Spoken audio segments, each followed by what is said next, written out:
Lo sadar gak sih? Banyak orang yang tiap malam nongkrong, tapi nggak sadar. Dia lagi buang waktu, energi, dan potensi hidupnya sendiri. Ngopi nggak salah, nongkrong juga nggak dosa. Tapi kalau tiap nongkrong isinya cuma ngomongin rank game, cewek seksi, gibah, atau judi online, itu bukan nongkrong bro. Itu ngerusak masa depan lo pelan-pelan. Orang yang sibuk ngomongin orang lain, gak akan pernah punya waktu buat ngomongin sama dirinya sendiri. Yang lebih nyakitin, lu bangga dibilang anak tongkrongan. Padahal lu cuma orang yang takut sepi dan gak punya arah hidup. Kebanyakan orang nongkrong bukan karena butuh temen, tapi karena takut sendirian.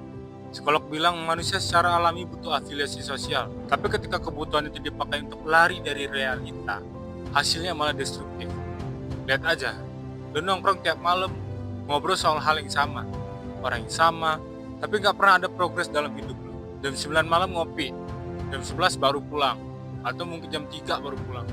Pagi bangun siang, lalu bilang, kok hidup gue stuck ya? Padahal bukan hidup lu yang stuck.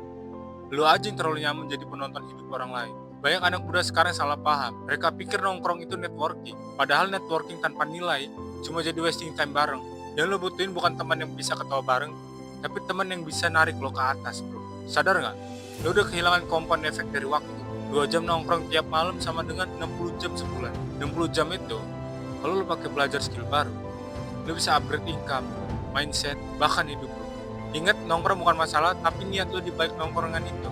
Kalau lu nongkrong untuk rencanain project, buat ide bisnis, atau bahas visi masa depan, itu levelnya beda bro.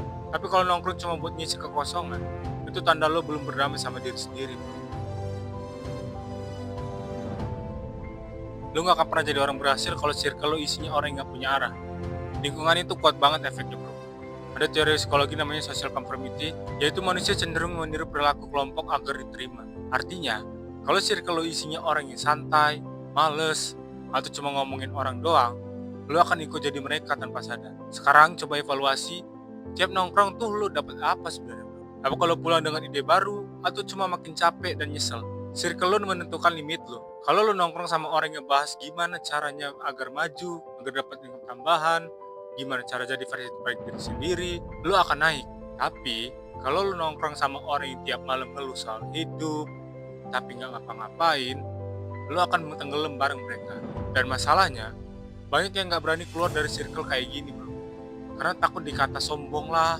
Padahal bukan sombong, tapi sadar prioritas. Yang bilang lu sombong itu justru orang yang takut lu tinggalin mereka. Di berani jalan sendirian justru yang paling cepat sampai tujuan. Ingat bro, lo adalah rata-rata dari 5 orang yang paling sering lo temuin. Kalau lo dikelilingi orang yang buang waktu, jangan heran kalau lo ikut buang potensi lo.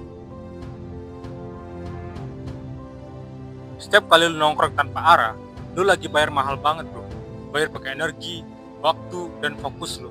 Padahal energi itu terbatas. Kalau lo habisin buat omongan kosong, lo nggak punya sisa buat upgrade diri lo. Ada teori namanya attention economy, di mana fokus adalah sumber daya paling berharga. Dan banyak orang gagal bukan karena bodoh, tapi karena fokusnya disedot ke hal-hal nggak penting. Lo heran, kenapa susah produktif? Karena energi lo bocor di tongkrongan. Coba bro, stop nongkrong seminggu aja. Gunakan waktu itu buat evaluasi hidup, belajar skill baru, atau olahraga. Rasain bedanya. Lo bakal ngerasa lebih fokus, tenang, dan penuh kontrol.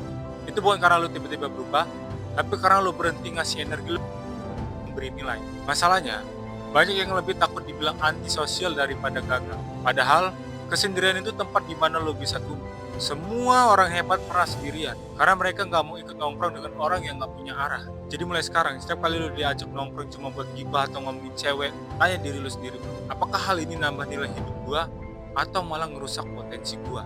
Bro, nongkrong nggak bikin lo gagal, tapi nongkrong tanpa arah bikin lo lupa siapa lo sebenarnya.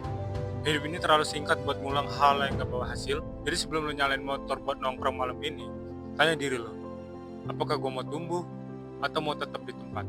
Kalau lo ngerasa video ini nyentil, artinya lo sadar. Dan kesadaran itu langkah pertama buat berubah. Follow dan share video ini biar makin banyak orang berhenti buang waktu dan mulai hidup dengan tujuan.